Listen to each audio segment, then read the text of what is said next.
Hello Mark, I'm Jennifer from the Sophomore Speaking and Listening Class. My student number is 7. Today I'll be reading The Laws That Sex Workers Really Want by Toni. I want to talk about sex for money. I'm not like most of the people you will have heard speaking about prostitution before. I'm not a police officer or a social worker. I'm not an academic, a journalist, or a politician. And as you'll probably have picked up from Miriam's blurb, I'm not a nun either. Laughter. Most of those people who would tell you that sex selling is degrading, that no one would ever choose to do it, that it's dangerous. Women get abused and killed. In fact, most of those people would say there should be a law against it. Maybe that sounds reasonable to you. It sounded reasonable to me until the closing month of 2009 when I was working 2 dead-end minimum wage jobs.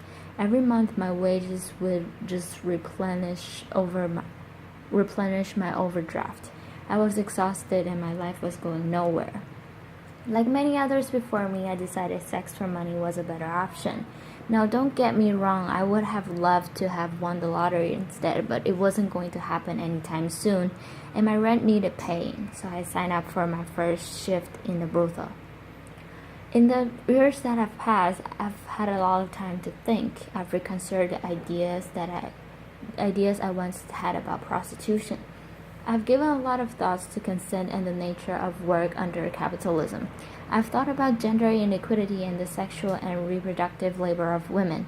I've experienced exploitation and violence at work. I've thought about what's needed to protect other sex workers from these things. Maybe you've thought about them too. In this talk, I'll take you through the four main legal approaches applied to sex work throughout the world, and explain why they don't work, why prohibiting the sex industry actually exacerbates every harm that sex workers are vulnerable to. Then I'm going to tell you about what we as sex workers actually want.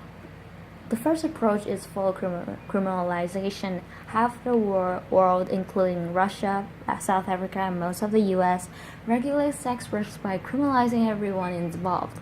So that's seller, buyer, and third parties. Lawmakers in these countries apparently hope that the fear of getting arrested would deter people from selling sex. But if you are forced to choose between obeying the law and feeding yourself or your family, you're going to do the work anyway and take the risk. Criminalization is a trap. It's hard to get a conventional job when you have a criminal record. Potential employers won't hire you. Assuming you need money, you'll stay in the more flexible, informal economy. The law forces you to keep selling sex, which is the exact opposite of its intended effect. Being criminalized leaves you exposed to mistreatment by the state itself. In many places, you may be coerced to paying a bribe or even into having sex with a police officer to avoid arrest. Police and prison guards in Cambodia, for example, have been documented subjecting sex workers to what can only be described as torture: threats at gunpoint, beatings, electric shocks, rape, and denial of food. Another worrying thing, if you're selling sex in places like Kenya, South Africa, or New York, a police officer can arrest you if you're caught carrying condoms, because condoms can legally be used as evidence that you're selling sex. Obviously, this increases HIV risk. Imagine knowing if your boss is carrying condoms, it will be used against you. It's a pretty strong incentive to leave them at home, right? Sex workers working in these places are forced to make a tough choice between risking arrest or having risky sex. What would you choose? Would you pack condoms to go to work? How about if you're worried a police officer will rape you and he got you in the van? The second approach is regulating sex work, seen in these countries is partial criminalization, where the buying and selling of sex are legal, but surrounding activities like brothel keeping or soliciting on the street are banned.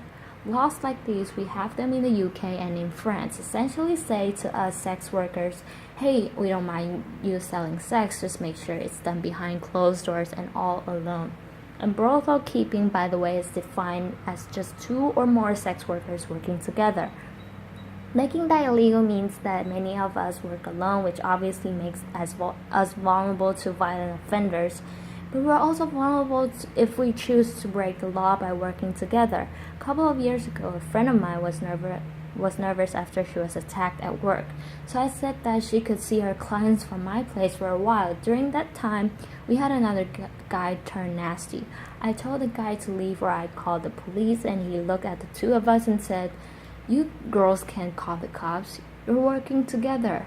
This place is illegal." He was right. He eventually left without getting physically violent, but the knowledge that we were breaking the law empowered that man to threaten us. He felt confident he'd get away with it. The prohibition of street prostitution also causes more harm than it prevents. Firstly, to avoid getting arrested, street workers take risks to avoid detection, and that means working alone or in isolated locations like dark forests where they are vulnerable to attack. If you are caught selling sex outdoors, you pay a fine. How do you pay that fine without going back to the streets? It was the need for money that saw you in the streets in the first place, and so the fines stack up and you caught in a vicious cycle of selling sex to pay the fines you got for selling sex. Let me tell you about Mariana Popo, who worked in Redbridge, East London. The street workers on our patch would normally wait for clients in groups for safety in numbers and to warn each other about how to avoid dangerous guys. But during a police crackdown on sex workers and their clients, she was forced to work alone to avoid being arrested. She was stabbed to death in the early hours of October 29, 2013. She had been working later than usual to try to pay off a fine she had received for soliciting. So if criminalizing sex workers hurts them, why not just criminalize the people who buy sex? This is the aim of the third approach I want to talk about, the Swedish or Nordic model of sex work law.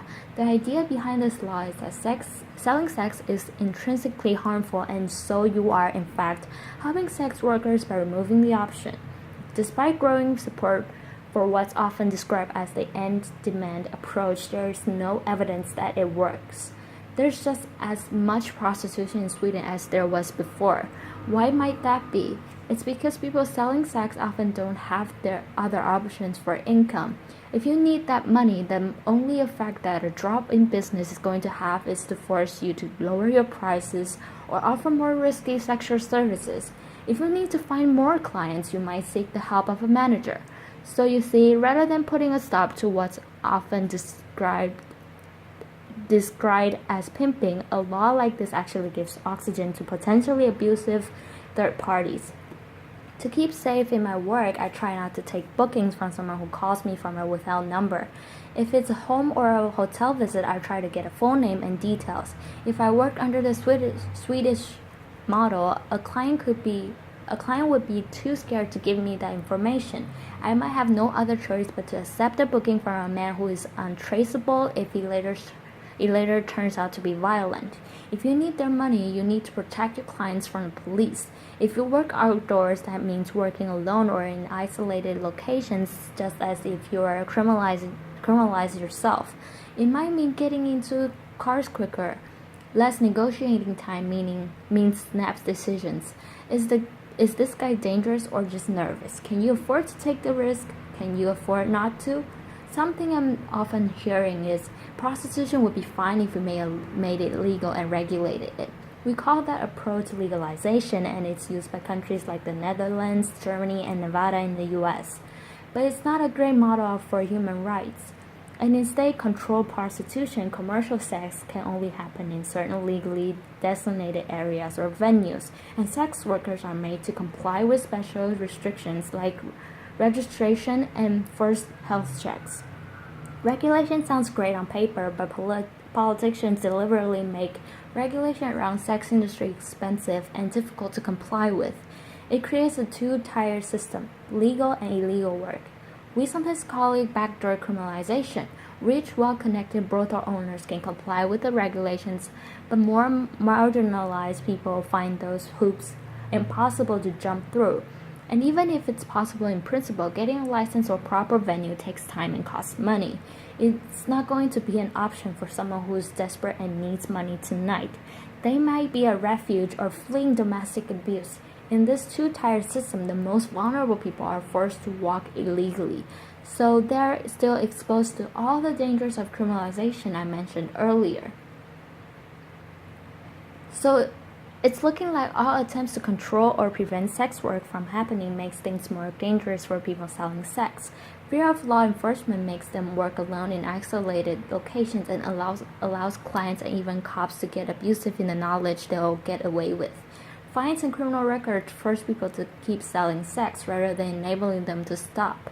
Crackdowns on buyers drive sellers to take dangerous risks and into the arms of potential abusive managers. These laws also reinforce stigma and hatred against sex workers. When France temporarily brought in the Swedish model 2 years ago, ordinary citizens took it as a cue to start carrying out vigilant attacks against people working on the street.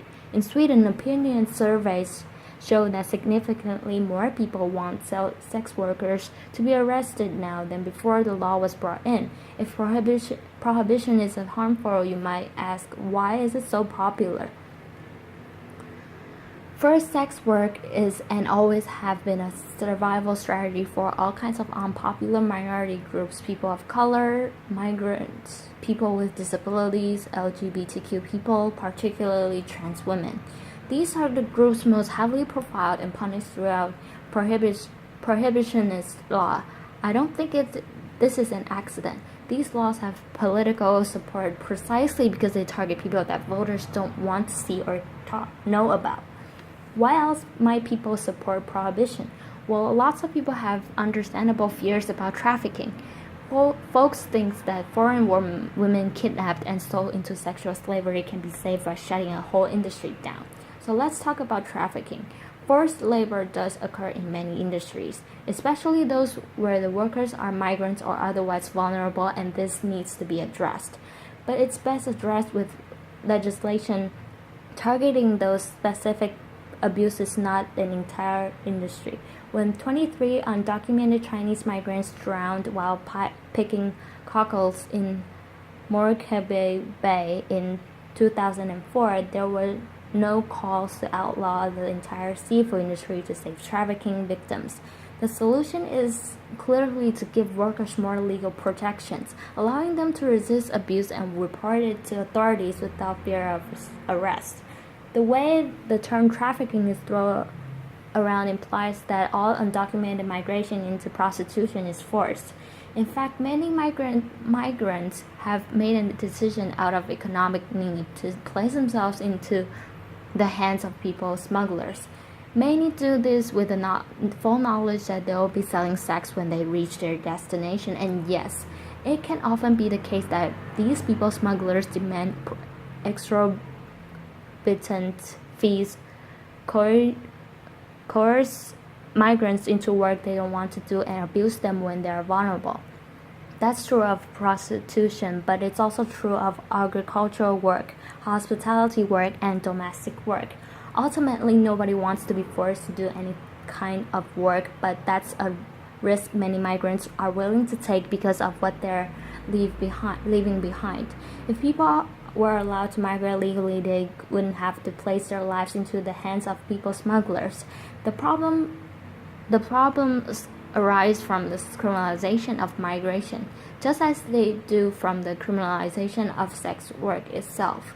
This is a lesson of history. If you try to prohibit something that people want or need to do, whether that's drinking alcohol or crossing borders or getting an abortion or selling sex, you create more problems than you solve. Prohibition barely makes a difference to the amount of people actually doing those things, but it makes a huge difference as to whether or not they're safe when they do them. Why else might people support prohibition? As a feminist, I know that the sex industry is a site of deeply entrenched social inequity. It's a fact that most buyers of sex are men with money and most sellers are women without. You can agree with all that I do and still think prohibition is a terrible policy. In a better, more equal world, maybe there would be far fewer people selling sex to survive, but you can simply legislate a better world into existence. If someone needs to sell sex because they are poor or because they are homeless or because they are undocumented and they can't find legal work, taking away that option doesn't make them any less poor or house them or change their immigration status. People worry that selling sex is degrading. Ask yourself, is it more degrading than going hungry or seeing your children go hungry? There's no call to ban rich people from hiring nannies or getting manicures, even though most of the people doing that labor are poor migrant women. This is a fact of poor migrant women selling sex specifically that has some feminists uncomfortable. And I can understand why the sex industry provokes strong feelings.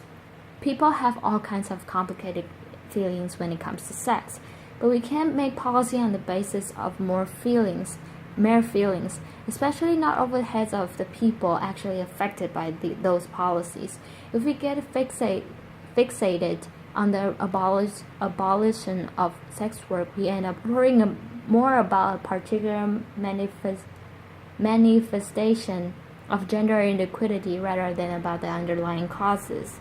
People get really hung up on the question, well, would you want your daughter doing it? That's the wrong question. Instead, imagine she is doing it. How safe is she at work tonight? Why isn't she safer? So we've looked at full criminalization, partial criminalization, the Swedish or Nordic model, and legalization, and how they all cause harm. Something I never hear asked is, what do sex workers want? After all, we are the ones most affected by these laws. New Zealand decriminalized sex work in 2003. It's crucial to remember that this decriminalization and legalization are not the same thing.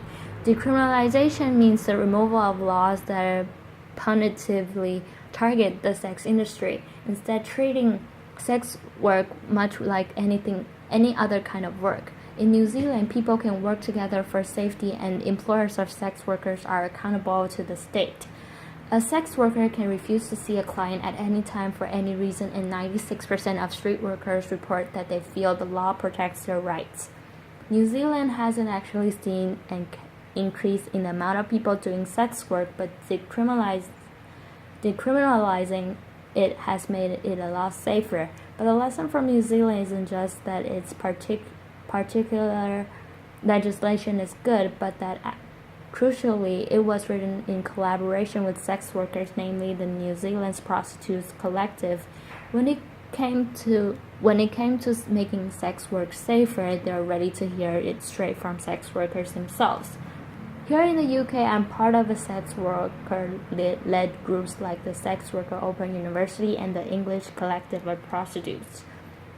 And we form part of a global movement demanding decriminalization and self-determination. The universal symbol of our movement is a red umbrella. We're supported in our demands by global bodies like UNAIDS, the World Health Organization, and Amnesty International, but we need more allies. If you care about gender equality or poverty or migration or public health, then sex workers' rights matter to you. Make space for us in your movements. That means not only listening to sex workers when we speak, but amplifying our voices. Resist those who silence us, those who said that a prostitute is either too victimized, too damaged to know what's best for herself, or else too privileged and too removed from real hardship, not representative of the millions of voiceless victims. This distinction between victim and empowered is imaginary. It exists purely to discredit sex workers and make it easy to ignore us. No doubt many of you work for a living.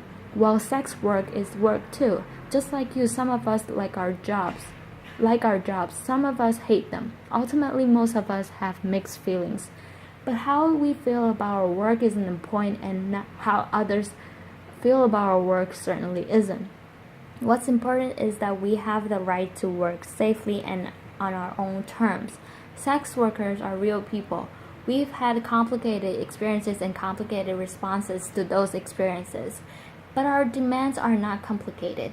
You can ask expensive escorts in New York City, brothel workers in Cambodia, street workers in South Africa, and every girl on the roster at my old job in Soho, and they'll all tell you the same thing. You can speak to millions of sex workers and countless sex work-led organizations.